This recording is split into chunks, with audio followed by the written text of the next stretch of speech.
Hello there, welcome to ITV News Meridian. Tonight's headlines in the south.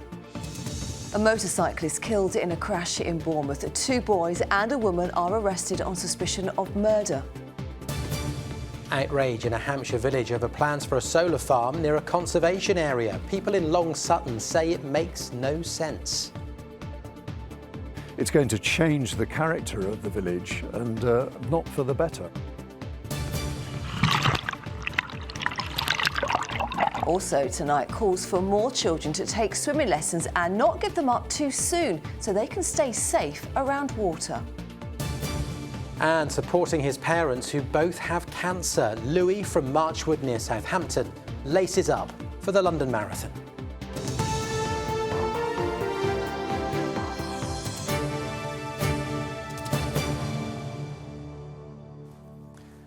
Good evening. 3 people have been arrested on suspicion of murder after a motorcyclist died in a crash in Bournemouth. Well, the victim was in his 20s. Police say the car, a Range Rover, failed to stop. Richard Slee has sent this from the scene. There has been a large police presence here at Moore Avenue in West Howe all day, including specialist forensic investigators. The emergency services were called at about 2 o'clock this morning. But despite the efforts of paramedics, a motorcyclist who was in his 20s died at the scene. His family have been informed. The police say a black Range Rover drove away from the location and did not return. 2 boys, both aged 17, and a 36-year-old woman have been arrested on suspicion of murder. The police are appealing for witnesses to come forward and say the roads here will remain closed while the investigation continues. Richard Slee, ITV News, Bournemouth. In other news, an unannounced inspection at an NHS trust in Sussex has led it to being told some of its services require improvement. Well, the Care Quality Commission visited Miltview Hospital in May last year and raised concerns about wards for adults and psychiatric intensive care units. However, the overall rating for the trust remains good. It says it has made significant improvements since the inspection. The University of Sussex has been granted permission to replace rack concrete in one of its buildings. Brighton and Hove City Council agreed with proposals to remove crumbling panels from its Arts Building A. The plans to build a solar farm near to a Hampshire village have been approved. Residents in Long Sutton, which is south of Odium, say they're in favour of green energy, but not when it ruins historic villages. Well, the developers say the site will provide clean electricity for thousands of homes every year. Sally Simmons has more.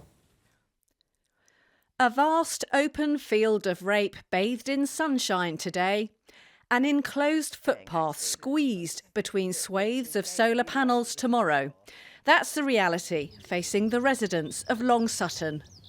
So where we're stood right now, we will be surrounded on both sides by solar panels and fencing up to 8 foot high. So for those dog walkers who come here every day to enjoy what we call the Big Prairie, they'll be walking down a tunnel, an industrial tunnel with fencing on both sides.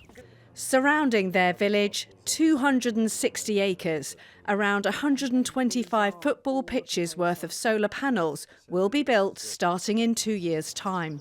Despite 95% of the residents signing up to the action group and the parish council opposing the solar farm, Hart District Council have approved the scheme, which will be in place for the next 40 years. I don't know whether it means that people will move away. I couldn't say that. But certainly it's going to change the character of the village and not for the better, I think. The developers say the solar farm will supply electricity to nearly 19,000 houses and that they consulted with the local community to ensure the project was designed sensitively. Born and brought up 3 miles away, one cafe owner says it will benefit some. Business-wise, I think we'll do very well out of it. There'll be a lot of extra people working in the area. They'll want to come and use our facilities, so we'll be very fortunate in that respect. Yes, it is a bit of a blot on the landscape. This is going to be spoilt for everyone, not only for the village, but for people that come and use these footpaths from miles around. Yeah. You can see that this is absolutely beautiful, prime agricultural land. The issue is not whether it is a good form of energy. The issue is simply whether this is a suitable site. And the short answer is no. Residents say other sites should have been considered. Their only option left is an expensive judicial review. Sally Simmons, ITV News, Long Sutton. In a landmark move to support people who face domestic abuse, the government is looking to introduce a new bill granting workers the right to have paid safe leave. It's an issue that affected more than 2 million people in the last year. Well, the bill will enable individuals to take time off work to seek safety, legal assistance or medical care without fear of losing their job. Chloe Oliver has our report. Jasminda from Surrey endured emotional and financial abuse, as well as coercive control throughout her 15-year marriage. For her privacy and safety, we've changed both her name and voice. I lost a lot of weight and he would accompany me to the GP. He would put down my family and leave me very isolated, and he would say things to me like, "It's you, you're being emotional, you're very sensitive." And then when we had children, he would say to my son, "You be my eyes and ears when I'm not there." The charity Refuge has been supporting Jasminda as she navigates life after her ordeal. 1 in 4 women will experience domestic abuse in their lifetime. Many lose their job as a result.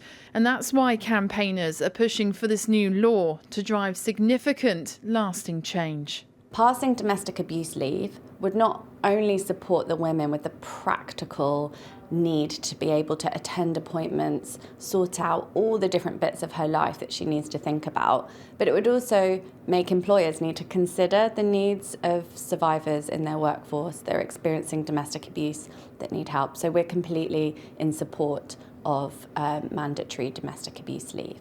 The Domestic Abuse Safe Leave Bill, which is still in the discussion stages, is proposing 10 days of paid leave to provide better support. Something this employment lawyer from Basingstoke says would need the backing of businesses. It will allow employees 10 days leave to sort out their legal proceedings, attend GP appointments, potentially relocate if their perpetrator is currently working with them, and put the relevant safeguard measures in place to protect their family as well as themselves in those scenarios. It's so difficult to leave someone who's abusive, and I think the bill helps you to take that initial step if you know you can have some job security and paid leave to actually do that. I had to pack and unpack a whole house whilst I was going through this, and when you're leaving an abuser, your life and that of your children is particularly in danger at the time you make the decision to leave them. So it's a really complex and intricate time, so you need all the support you can. If this bill becomes law, it could help remove one of the key barriers to escaping an abusive relationship. Chloe Oliver, ITV News. Now, in the run-up to VE Day, those wanting to celebrate in Dorset with street parties are being reminded by the local council of Friday's deadline to apply for road closures. Well, events will be held across the country on the spring bank holiday in May. The application deadline affects counties. Body cameras are to be given to firefighters in Surrey. In recent years, there have been reports of crews being attacked while doing their job. It's hoped the cameras will enhance their safety. Now, more than 100 homes for nature have been created at railway stations in the southeast. Bee hotels are among those introduced to help insects in the area thrive. Another 100 are planned to celebrate 200 years of the railways in Britain. I like the idea of a bee hotel. Do you think they get bed and breakfast? You'd hope so. I would think yes, so. Absolutely. Yes. Now you're watching ITV News Meridian, still to come on tonight's programme. The small independent museums worrying about their future with fewer visitors and tighter finances.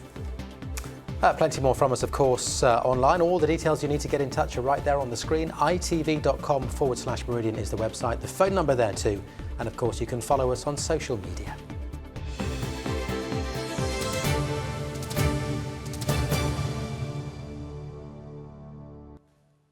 Well, the ITV Evening News continues with the national and international news at 6:30 with more Lucrezia Millarini. Coming up on the evening news, a full-blown trade war breaks out as China retaliates against President Trump's latest tariffs with another 84% tariff of its own. Good news for theme park lovers, Universal Resorts is coming to the UK. And the King and Queen mark their 20th wedding anniversary on tour in Italy. Join me for those stories and more at 6:30. Now, Swim England says far too many people aren't confident enough when swimming, and it's getting worse, they say. More parents are taking their children out of lessons too soon. Well, some families say swimming lessons are just too expensive. But Swim England says ensuring children can enjoy water activities safely is money well spent. Chris Conway has more.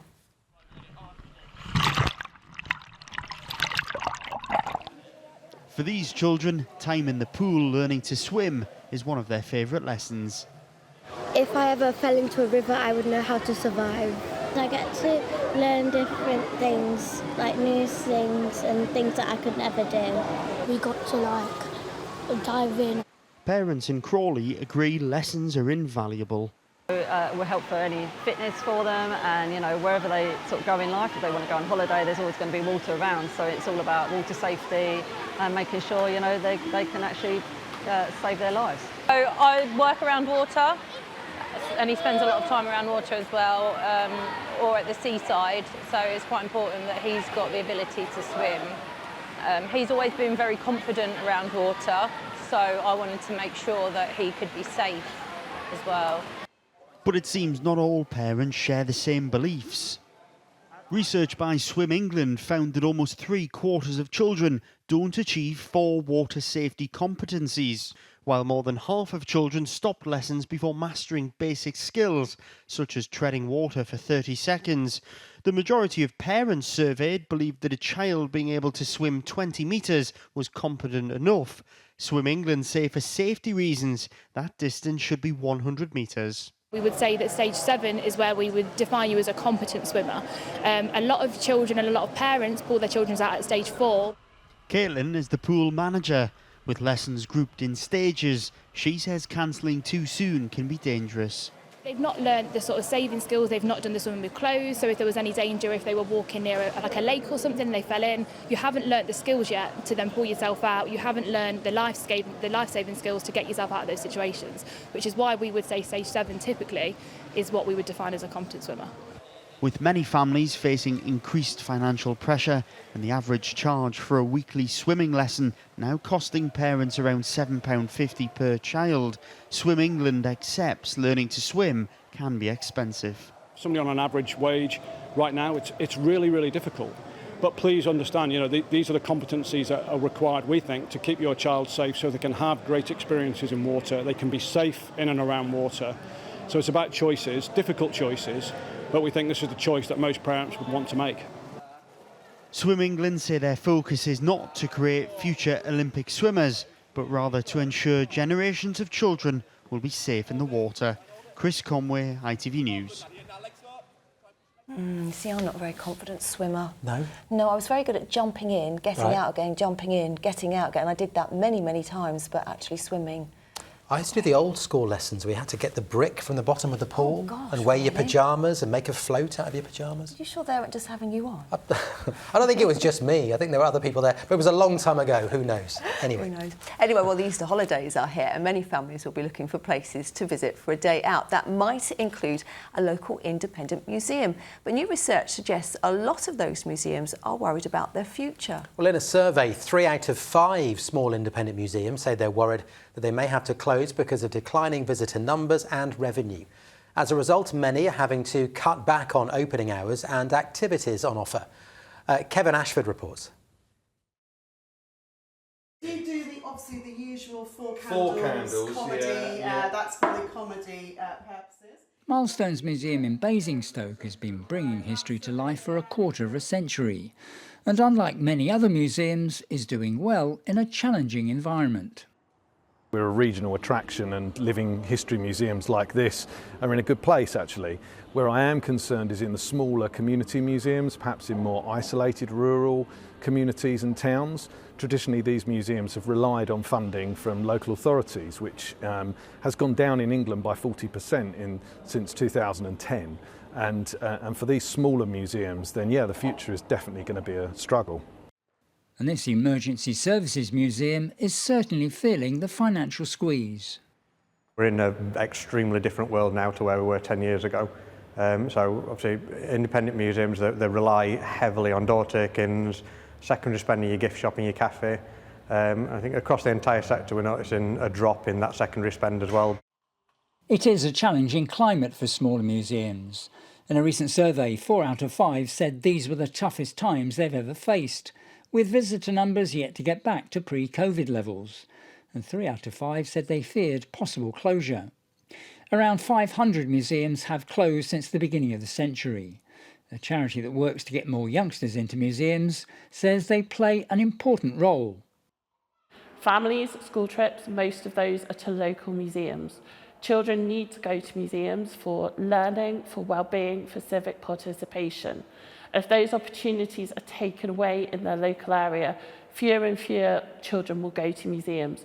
And already about 4 in 10 don't go to a museum in a year. And that figure could get worse if these museums start to disappear. People are being urged to consider experiencing a bit of local history this Easter as a way of supporting independent museums. Kevin Ashford, ITV News. It's such a shame if we lose some of those museums, though. I like the sort of living museums. You get to look at life in years gone by. Yeah, because they give you so much. I mean, yeah, just to be involved in it all, to see that past. We shouldn't lose that history. The kids want buttons, though, interactivity. All Exactly. This AI, shouldn't say that, but AI. Don't say it out loud. Don't say it. Now we're going to move on because a man who says he can't remember a time in his life when cancer wasn't part of the family says he's been inspired to run the London Marathon. Yes, Louis Rehman from Marchwood in Hampshire was at infant school when his mum was diagnosed, and now his dad is undergoing treatment, making Louis determined to raise money for the people who've helped them. Andrew Pate has his story. For Louis, running the London Marathon is personal.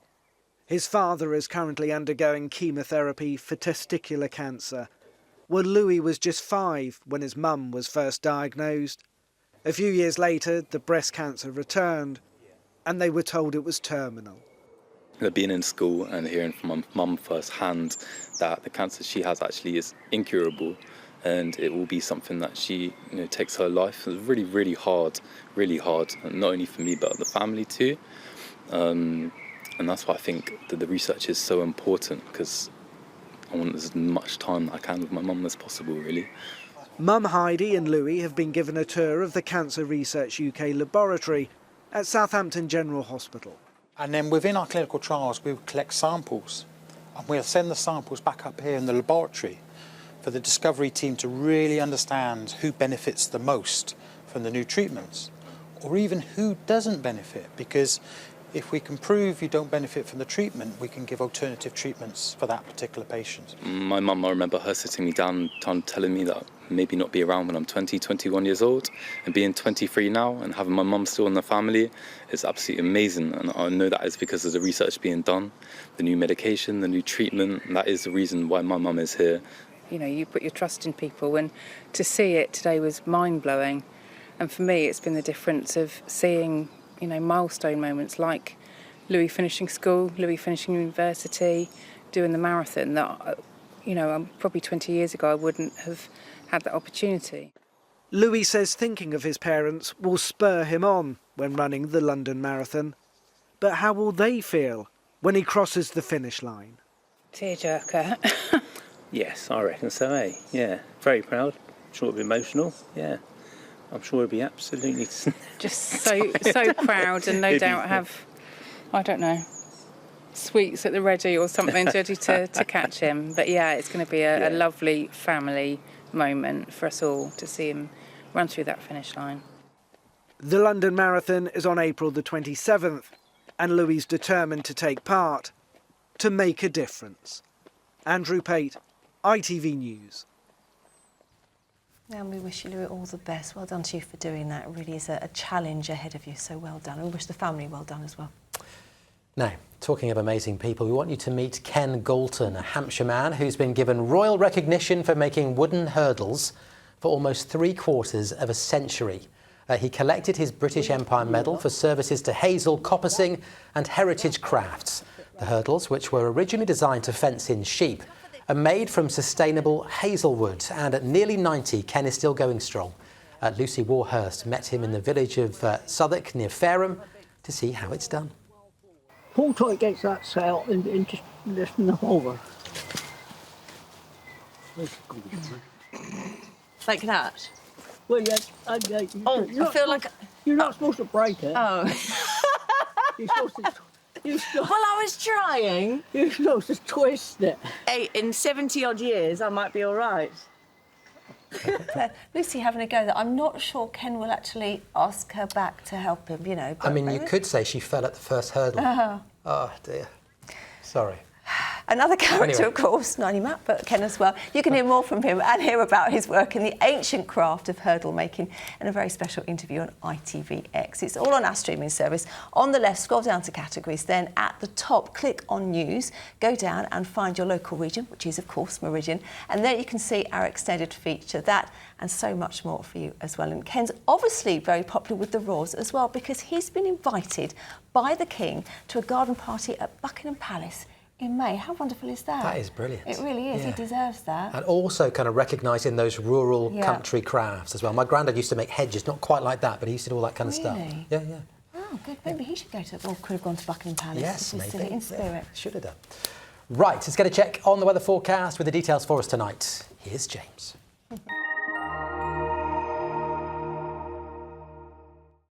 A breezy morning will be followed up with a flurry of fresh delights for lunch. TUI sponsors ITV Meridian weather. Hello there, good evening. So we've had a bit of a mixed bag today with some cloud but plenty of sunshine. It's going to continue to be warm, but there is a change through the weekend. We're going to start to see a bit of a dip in temperatures, and you can see these fronts moving through, mainly showers. So the proper return of April showers, which we'd normally expect at this time of year. We end the day with plenty of clear skies around. As the temperature dips away, we start to see this encroachment of cloud once again. Not particularly low, but it's certainly going to act in stopping things getting too chilly. Cool rather than cold, with lows of 4 to 6 Celsius on the whole, maybe a little bit cooler out across parts of Dorset. Tomorrow morning then, it'll sort of keep pushing a little bit, then as the sun gets a bit stronger, it'll start to nibble away.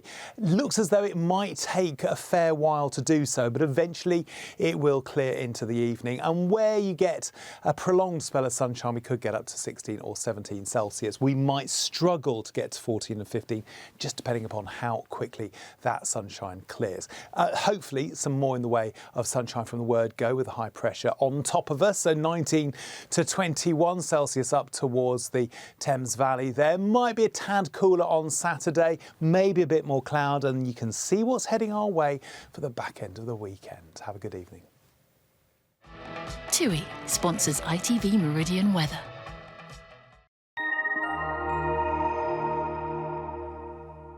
Well, in just a moment, the ITV Evening News with Lucrezia Millarini. James Wright is back with our late update this evening, just after... Sorry, James Dunham. James will have the weather. James Dunham will have the news later on. Take care. Bye-bye. Bye-bye.